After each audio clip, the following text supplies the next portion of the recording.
Então a gente tem muita honra aqui de apresentar para vocês o resultado dessa pesquisa que levou 3 anos na Universidade Federal do Rio de Janeiro. Agradecer muito o apoio do Estúdio X, do Pedro Rivera, de acolher aqui a apresentação desse trabalho. Então é um livro, vocês já devem ter um pouco percebido, é um livro que não é exatamente um guia convencional de arquitetura para o Rio de Janeiro, mas tenta ser um guia para uma maneira de fazer arquitetura. Então ele pretende um pouco ser uma espécie de manual, mas um manual que não é fechado. Então a gente vai tentar explicar isso agora para vocês. Tudo partiu, né, dessa aflição nossa quando a gente ensina, né? Eu sou professor, o Pedro, na época que a gente começou essa pesquisa, ainda era aluno terminando o curso de arquitetura lá da FRJ, e essa aflição mútua de não dispor no Rio de Janeiro de uma produção contemporânea visitável, né? Nossa arquitetura contemporânea no Rio de Janeiro tem uma grande proporção relacionada com casas particulares, né, extraordinárias, mas que os nossos alunos não podem visitar, ou têm muita dificuldade de penetrar e conhecer, de conhecê-las por um outro modo que não seja apenas as fotografias, as reportagens das páginas da internet e das revistas. Então essas páginas que a gente consome como referência, né, para projetar e para ensinar a projetar, acaba causando, por conta dessa profusão de imagens, da superficialidade também que a mídia eletrônica essencialmente oferece hoje, né, uma espécie de glaucoma, né? A gente chamou isso assim, nos referindo a essa patologia, né, que diz respeito à perda da visão lateral, onde a gente só consegue ver o que está no foco do que é comunicado como objeto, né, como produção. Então o que tem em volta, o que existe em volta dessas formas maravilhosas que são apresentadas nas páginas das revistas e da internet, em que contexto essas coisas existem. Então para quem está nesses lugares, né, e consegue ter essa relação, isso é possível. Para nós aqui, consumidores, né, intermediados por essas mídias, é mais difícil. Então a nossa intenção principal foi resgatar, de certa forma, essa experiência vivenciada na arquitetura. E aí, algumas obras muito conhecidas de vocês, né, como o Learning from Las Vegas, Aprendendo com Las Vegas, do Venturi e da equipe dele na época, iniciou um pouco, uma espécie de marco, né, que marca essa vontade de olhar para a cidade, para a produção, a cidade um pouco mais real, e não aquela idealizada ou que nos conta a história, muitas vezes, da arquitetura. A Nova York Delirante, do Rem Koolhaas também, uma espécie de manifesto retroativo, né, que se apresenta como uma com essa vontade de olhar pragmaticamente para o que é a cidade na qual a gente vive, né, e dela tirar subsídios para projetar hoje nessa cidade. E, por último, esse livrinho do final da década de 90, que nos marcou muito, que é um guia também para Tóquio, chamado Made in Tóquio, produzido pelos arquitetos do Boou, Ateliê Boou, lá do Japão, e que foi muito inspirador porque ele mostra muito esse lado dito feio da capital japonesa, né? E a capital japonesa, a gente sabe, produz muita arquitetura contemporânea, então para eles foi um desafio talvez ainda maior que para nós, né? Conseguir furar o cerco dessa produção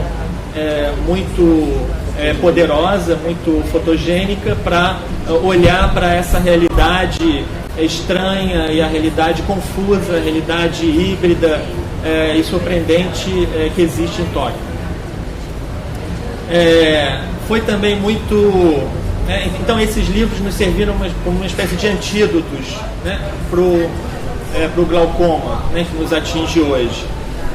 Também a Bienal de Veneza de 2010, organizada por Kazuo Sejima, do Sana Studio, que foi uma espécie também de reivindicação de que a arquitetura não pode ser mais apenas o sistema das estrelas internacionais da arquitetura, mas a gente precisa olhar para as experiências que o espaço oferece, que a cidade oferece.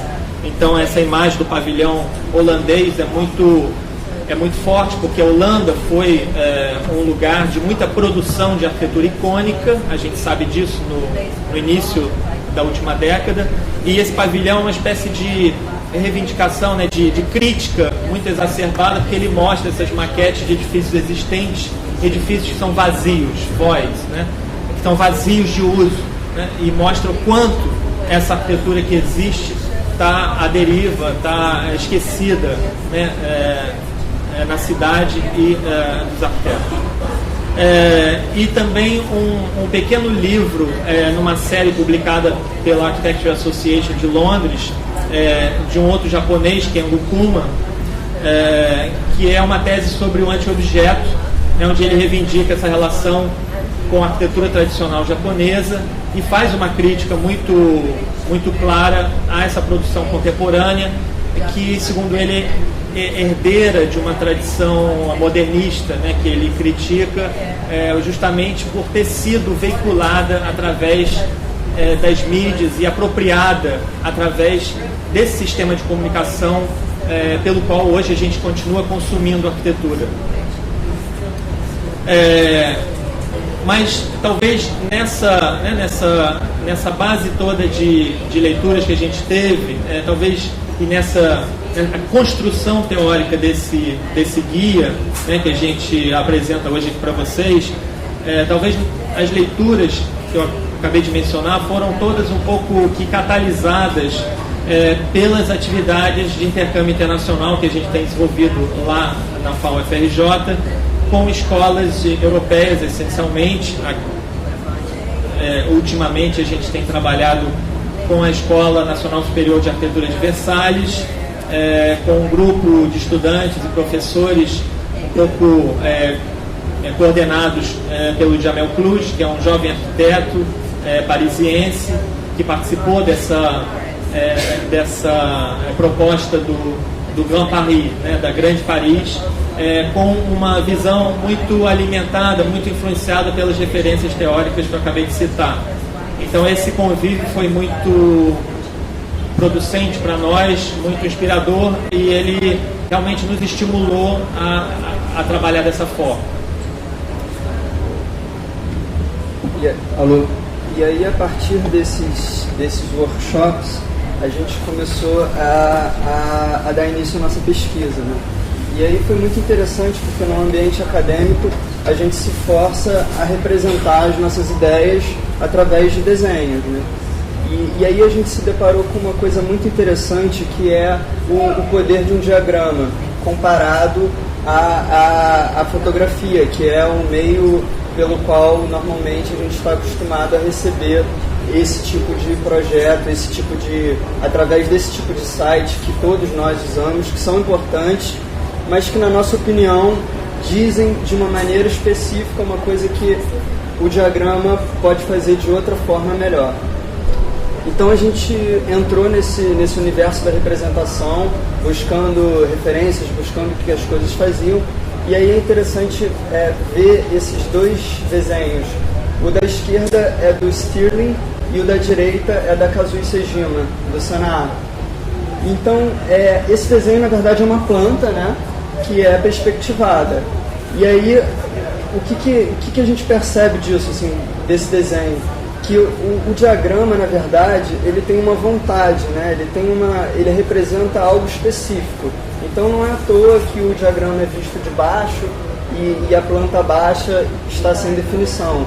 Esse é um tipo de desenho que veicula uma informação específica. Enquanto o desenho da Kazuo Sejima, que também é muito forte, ele tem um olhar um pouco mais humanizado sobre a arquitetura, muito relacionado com os usos do projeto. E a gente tentou beber nessas fontes para estabelecer um método de representação que fosse capaz de representar os edifícios que nós estudamos. Então, a partir daí, né, com esse sistema de representação em mãos e a construção dessa espécie de fundamentação teórica que a gente, que eu apresentei rapidamente agora há pouco, né, os livros que foram citados aqui são alguns alicerces principais. Na introdução do guia, vocês vão ver, existe muito mais, assim, um número muito maior de autores que vão sendo citados. A maioria deles agora relacionada com essas qualidades, né? Quais qualidades, de que arquitetura a gente queria falar, né? Como falar dessa arquitetura. Então, para começar a falar dessa arquitetura, a gente começou, como todo mundo, né? Começamos com um caso, com alguns casos paradigmáticos, ainda no início muito colados, assim como se fosse muito colados na referência ao Made in Tóquio, né? A referência a esse guia japonês. Então a gente foi procurar no Rio de Janeiro o que poderia, de certa forma, remeter ou representar aqui localmente essa visão instigada por eles. E uma das peças mestres dessa pesquisa foi o Terminal Menezes Cortes, que é um edifício polêmico do ponto de vista, né, da aparência dele na cidade, de como ele funciona, para que ele serve. Então, os arquitetos nem o consideram exatamente como uma referência, para dizer uma não referência, é uma não arquitetura, de certa forma. Inclusive, nós não conseguimos, durante os 3 anos de pesquisa, saber quem o projetou, com o nome do autor que o projetou. Projeto da Secretaria de Transportes do Estado do Rio de Janeiro. É um prédio que vem substituir um antigo terminal que existia naquele local e que agrega ao terminal um edifício garagem, uma galeria comercial e hoje também salas de aula de uma universidade. E foi nesse contexto de contato com o Menezes Cortes que a gente, de certa forma, se encantou com o caráter metropolitano desse edifício, com a forma com que ele conseguia articular diferentes fluxos vindos de diferentes lugares, com diferentes características. Esse térreo do Menezes Cortes é muito interessante, porque ele articula um terminal de ônibus, um centro comercial e a entrada de carros que usam o estacionamento. Então, foi a partir dele que a gente começou a definir com mais precisão quais temas faziam dos edifícios, davam esse caráter metropolitano para os edifícios. Então, os temas que surgiram a partir do Menezes Cortes, né, estiveram muito relacionados com a articulação de fluxos, com essa ideia de um edifício genérico, né, que é veiculado um pouco nos textos do Lemcourres também, dessas vagas de garagem que podem mudar de uso em função das oportunidades que a cidade oferece, ou que o mercado oferece. Isso é muito claro no discurso do administrador do edifício hoje. E também essa hibridez, né? O famoso edifício híbrido que povoou na última década muitas páginas de publicações especializadas sobre o tema, a gente sabe disso, né? Então, esses 3 temas que também estão presentes no estudo sobre Tóquio, do Boou, a gente encontrou aqui nesse caso. Só um detalhe, tem uma universidade, no último andar da Menezes Cortes tem uma universidade de Direito. Então, a partir daí, desses primeiros casos, o Menezes Cortes não foi o único, também a gente olhou para a Praça 15, para o Largo da Carioca e outros casos que estavam à volta dele, e a gente começou a estruturar, então, uma espécie de índice de desempenho metropolitano, ou seja, os critérios, as qualidades que nos ajudariam não só a descrever esses primeiros casos, né, ou a caracterizá-los, mas também expandir o acervo de casos para encontrar outros exemplos na cidade. E foi com essa expansão que essa lista de qualidades acabou se expandindo também, né? Então vocês estão vendo aqui programa, fluxo, estrutura, estavam lá no Menezes Cortes, e aí foram agregados imagem e sítio. Imagem é uma qualidade que a gente recusou durante muito tempo, rejeitamos isso por conta do espírito, né, das referências bibliográficas que nos inspiraram, mas pensando no Learning from Las Vegas do Venturi, ficava impossível também não falar dos billboards, né, dos outdoors publicitários na cidade, que hoje estão proibidos pela prefeitura de existirem, e falar dessa espécie de dessa autonomia da imagem, né, como projeto autônomo no edifício e que diz respeito à relação do edifício com a cidade, né? Hoje, essa imagem que nos interessou na imagem foi isso. E o sítio, é claro, porque a gente estava falando muito da arquitetura, mas em que contexto essa arquitetura se coloca, como é que ela aproveita o solo urbano da cidade contemporânea. Então, dessas qualidades, a gente deduziu uma série de, digamos, de gradientes que a gente notou 0, 1 e 2, né? E aí vocês podem ver aqui, eu não vou ler todos eles, mas que nos ajudaram a dar uma nota. Essa nota não é uma nota que insinua que a nota 2 é melhor que a nota 1 e que é melhor que a nota 0. Apenas são quantificadores, né, índices que nos permitem chegar em perfis, né, nos permitem construir esses perfis desses casos na cidade. Vocês vão ver no guia, existem casos que são mas eles são muito potentes, porque eles têm esse perfil, e esse perfil tem a ver com a situação dele na cidade e com os usos que estão ali agregados. Então, não é um hit parade, não é uma nota 10 melhor do que as notas inferiores. As notas 10, ou seja, os casos que têm 2, 5 critérios, né, 5 qualidades, são talvez os mais intensos, né, onde a metrópole ela acontece com mais intensidade. Mas não que essa intensidade seja melhor. Em muitos casos, essa intensidade, se a gente for olhar, e a gente teve muito cuidado com isso nos textos, né, essa intensidade não é bem-vinda. Ela gera poluição, ela gera uma série de absurdos do ponto de vista do projeto também, mas é isso que a gente queria mostrar, né, mostrar esses fenômenos, essas situações na cidade. Então, daí, dessa tabela, a gente deduziu um gráfico estrela, que é uma espécie de representação, é uma representação gráfica desse índice, né, que nos permite, num eixo de coordenadas aqui, desenhar uma rosa de ventos, talvez, desenhar para onde sopra o vento, né, para onde essa intensidade, como essa intensidade se localiza nesses quadrantes de qualidades. E é um esforço que depois se mostrou muito interessante no sentido de permitir que a gente comparasse um caso com o outro, ou então estabelecesse perfis para determinadas áreas. A gente vai ver mais para frente que esse é o conjunto de casos, né? A gente usa 28 estudos de caso para expressar esses conceitos que a gente aborda na primeira parte do livro. E essa é a localização desses casos no mapa do Rio. Esse mapa do Rio é muito parcial, como vocês podem ver. Ele privilegia e se restringe basicamente a centro, zona sul, né, uma espécie de mapa turístico, de brincadeira com o mapa turístico também, né, que é o Rio visitado, né, visitado pelo olhar estrangeiro, e é o Rio que a gente conseguiu também frequentar muitas vezes com os workshops internacionais.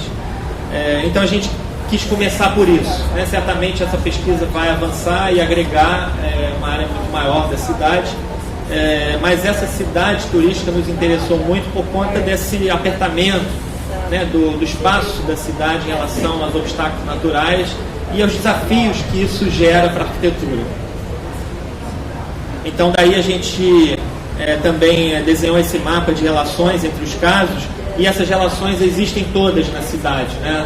A gente não está apenas desenhando uma figura interessante, mas todas essas linhas existem de fato como ligações, seja por túneis, seja por avenidas, são ligações diretas entre os casos. Quando elas não existem, a gente não indicou aqui. Então as qualidades, mais uma vez, né, agora passando em revista um pouco cada uma delas, né, a hibridez programática, já relacionando com esses estudos de caso, né? Então, esses dois edifícios são muito representativos no quesito hibridez programática, que é a piscina do Botafogo, que todo mundo deve conhecer, uma grande casca de concreto ali na praia de Botafogo, e o Shopping Cidade Copacabana, que é um dos poucos casos que consegue aglutinar moradia e comércio. Isso a gente ficou muito impressionado na nossa pesquisa, porque a gente teve dificuldade de achar casos que compartilhassem esses dois programas. O edifício híbrido, que a gente chama multifuncional no Rio de Janeiro, né, com a galeria comercial, o embasamento comercial e a lâmina residencial, existem muitos, né? Mas o que nos interessou no Shopping Copacabana pode parecer assim anedótico, mas não é. Essa rampa helicoidal larga, generosa, que conecta o térreo, né, que se liga à rua, com o pavimento de uso comum, que não é exatamente o pavimento de uso comum residencial, porque ele não se conecta diretamente ao espaço residencial, mas ele é uma espécie de praça elevada, onde existe uma igreja, inclusive, que é frequentada pelas pessoas do bairro, né? Então essa vontade assim, no projeto de subverter ou de contrariar a lógica que pela legislação hoje separa esses acessos, nos pareceu muito potente em termos de reflexão sobre essa hibridez no Rio de Janeiro.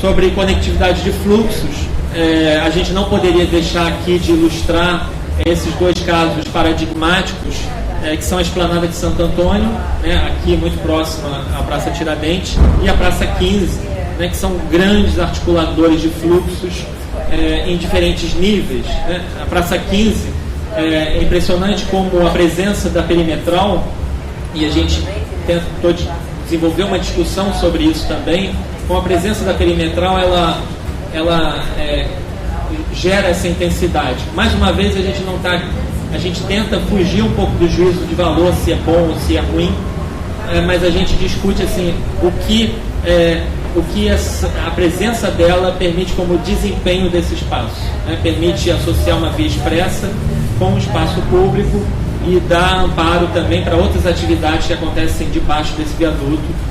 E além do viaduto tem o mergulhão, tem o terminal marítimo, ou seja, é uma praça, é um espaço público muito potente. E de certa forma a gente, assim, nossa preocupação, nosso interesse foi mostrar isso para que a Praça 15 não assim, consiga resistir aos ímpetos, né, de retorno ao passado museográfico, assim, museificador da cidade, né? Gostaria de reconstituir talvez a Praça 15 colonial. A artificialidade do sítio, né? Esse termo artificial para nós foi muito importante, porque não é só uma ocupação do sítio, é também a recriação desses sítios, desses solos, né? Seja como no condomínio no Cândida Pareto, em Botafogo, no Maitá, projetado pelo Sérgio Bernardes. Alguns desses projetos são assinados, outros não, isso não nos interessou muito. Mas nesse caso a gente tem uma rara apropriação da encosta, uma apropriação assim, que tira partido da encosta ao invés de lutar contra ela e de modificar toda a sua geometria. E o Hotel Sheraton, né, que é uma referência que existe na arquitetura, porque é projetada por um outro nome importante, o Mindlin, mas que a gente leu como uma espécie de prótese dessa encosta da Avenida Niemeyer. Essa prótese que expande a Avenida Niemeyer e cria incrivelmente acima de um edifício garagem que está embutido nesse embasamento uma rua, né, uma praça que é frequentada por ônibus de turismo, onde tem jardins, etc. Ou seja, a gente tem essa convivência que muitas vezes nós, arquitetos, hoje esquecemos que ela pode existir, né? Ela usa recursos, sim, de uma engenharia sofisticada, né, talvez que subverte os recursos técnicos que o edifício geralmente usa, mas isso já existiu, já foi feito no Rio de Janeiro. Por que a nossa arquitetura perdeu essa coragem, de certa forma, né? Por que a demanda pela arquitetura também hoje é muito mais convencional? A abertura estrutural tem a ver com o fato de você poder projetar uma estrutura espacial aberta para o imprevisto, né? Para que coisas que não possam ser antecipadas no momento do projeto possam acontecer lá na frente. A praia de Copacabana, para nós, é paradigmática muito dessa abertura estrutural, porque ela é essa expansão de praia que transcende o próprio conceito de praia, porque você tem muita areia que já não tem mais nem relação com o mar, né? Então você tem essa areia enorme, esse espaço enorme de areia, que é um solo super flexível, literalmente flexível do ponto de vista material, da consistência material, mas também flexível do ponto de vista do seu uso, né? Cada vez que que eu passo por ali, que nós passamos por ali, existe uma coisa diferente acontecendo nesse espaço de areia, né? E que não é apenas uma praia onde os banhistas vão ao mar, né, como uma praia tradicional. É um espaço de eventos, é uma espécie de tapete de eventos, e o calçadão de Copacabana, projetado por um grande nome também da arquitetura do paisagismo carioca, por Lemax, é esse espaço bidimensional, por incrível que pareça, mas é um espaço projetado na bidimensionalidade, mas que não deixa de existir na sua terceira dimensão, porque a terceira dimensão é justamente esse complemento de atividades inesperadas que ele permite, né, com o seu escasso mobiliário, com a sua escassa vegetação e com essa paginação que é apenas um material. Numa das nossas conversas e discussões, a gente chegou a uma conclusão interessante, né? Que não se trata do fato de ser um projeto bidimensional. A atitude de não elevar nada do eixo Z é em si um gesto genuíno tridimensional, por você optar por fornecer um espaço plano. E a praia de Copacabana, mais especificamente, chama muita atenção com respeito à materialidade desse solo. Então a gente percebe claramente que o que acontece na areia não pode nem vai acontecer no calçadão, e a mesma coisa acontece em relação à rua. A pedra portuguesa já restringe o uso de uma forma totalmente diferente que o asfalto, por exemplo, que a areia e que o mar. E da mesma forma o Cais do Porto, os armazéns do Cais do Porto, né? Incrível associação, muito rara, assim, a gente olhar mundo afora, né? De armazéns que não são os armazéns, talvez, que povoam hoje a cabeça de quem quer transformar o Porto do Rio de Janeiro numa espécie de passeio público com cafés elegantes e lojas atraentes, mas é essa coisa estranha, onde armazéns viram espaços de eventos também não projetados lá quando o Porto foi projetado, e ao mesmo tempo isso convive com embarque e desembarque de mercadoria, embarque e desembarque de passageiros, e essa área toda, né, uma imensa área, um cais hoje à disposição da cidade como um espaço de eventos múltiplos, né, é muito mais potente em termos de intensidade para a metrópole do que um calçadão povoado de mobiliário desenhado para o fim do único passeio de pedestres. E por último, essa qualidade que não poderia deixar de existir aqui, que é a questão da imagem, do projeto autônomo de imagem. E aí a gente poderia citar aqui os shoppings. O Rio Sul talvez um dos exemplos interessantes por isso, né? Aquela fachada de vidro que foi acolada a empena cega, né? A fachada cega do próprio shopping, que continua funcionando com a sua lógica introvertida lá dentro, né? Com uma caixa fechada, que é uma lógica comercial do shopping, mas que agrega esse projeto quase anexo, né? De uma fachada que não tem outro sentido a não ser de declarar para a cidade que essa caixa fechada quer se comunicar, né? Quer parecer que é aberta e associada ao que acontece lá fora. E lá fora é uma autoestrada, é uma avenida autoestrada. Então é uma espécie de outdoor de Las Vegas também, de certa forma reassociada nessa parede de vidro.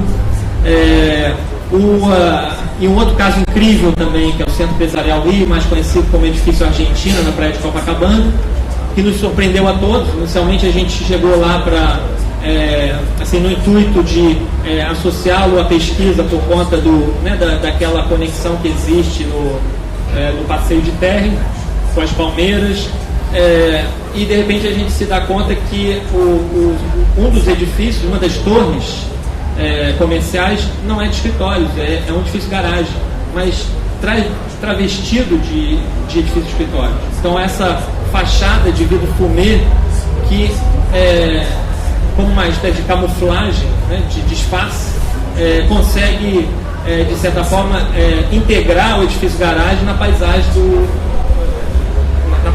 cartão postal da cidade e também de certa forma atenuar o impacto desse edifício garagem no próprio passeio que é organizado ali no térreo. Então, só para finalizar, a gente vai falar rapidamente da estrutura de análise dos casos, que foi importante, porque ao mesmo tempo que a gente precisava de um padrão, de uma lógica de apresentação para que a gente pudesse conferir unidade no livro, a gente tinha também que arranjar um padrão que fosse flexível, que permitisse a análise de casos de diferentes escalas, por exemplo, Menezes Cortes e o Aterro do Flamengo. Então a gente fez essa sequência de desenhos que começa com uma fotografia. Vocês vão ver no livro que não são fotografias tradicionais. Há uma preocupação muito grande em tirar fotos que digam alguma coisa e não só coloquem o edifício como um objeto de consumo. Seguido dessa foto tem um texto com o perfil do gráfico estrela e 3 desenhos. O primeiro desenho é sempre um desenho de contextualização, que a gente achou muito importante, isso está presente no livro, para explicar um pouco, respondendo a que esse edifício atua. E na última página um diagrama geral, que se repete em todos os casos, onde a gente fala mais dos fluxos, questões específicas. E na última página é uma página mais livre, que justamente dá essa flexibilidade ao livro, que é a página de detalhes, que a gente chama, né, que são detalhes humanizados. Só nesse momento aparecem as pessoas, os carros, os ônibus, enfim, o uso desse espaço. Então, assim, eu gostaria de enfatizar o fato de que vocês, assim, para quem tiver acesso ao livro, né, vai rapidamente notar nas páginas da espessa introdução que essas qualidades não foram inventadas por nós, assim, né, nosso entrosamento com esses lugares no Rio de Janeiro, mas elas estão todas alimentadas também por um debate internacional produzido por autores de diversos lugares no mundo que estão discutindo esse caráter contemporâneo da arquitetura e os rumos, né, do que a gente pode pensar como intervenção na cidade. Então vocês vão ver referências ao urbanismo infraestrutural, ao conceito de field, de campo, às questões relacionadas com o espaço oblíquo, a essa questão muito presente já para nós da hibridez, né, do edifício híbrido, mas o que tem por trás disso, como é que a gente distingue isso do edifício multifuncional, e qual é o desafio para nós em termos também de legislação. Então, essas qualidades a gente teve o cuidado de ampará-las e de relacioná-las com esse debate internacional. É um debate assim, bem aberto, que pega em diversas origens e tempos também. Há um carinho especial, eu poderia dizer, pelos pensadores da década de 60, né, que tentaram justamente essa decolagem da arquitetura a partir da crise da modernidade. Então, é um pouco por aí que a gente caminha e a gente fica feliz assim, de ter conseguido fechar esse trabalho e publicá-lo. Então, a gente queria aqui publicamente agradecer também a Fundação de Amparo à Pesquisa do Estado do Rio de Janeiro, que financiou essa publicação e que permitiu justamente divulgá-la dignamente. E aos alunos pesquisadores que contribuíram, então muitos estão aqui com o desenvolvimento de casos, de estudos de casos. Obrigado.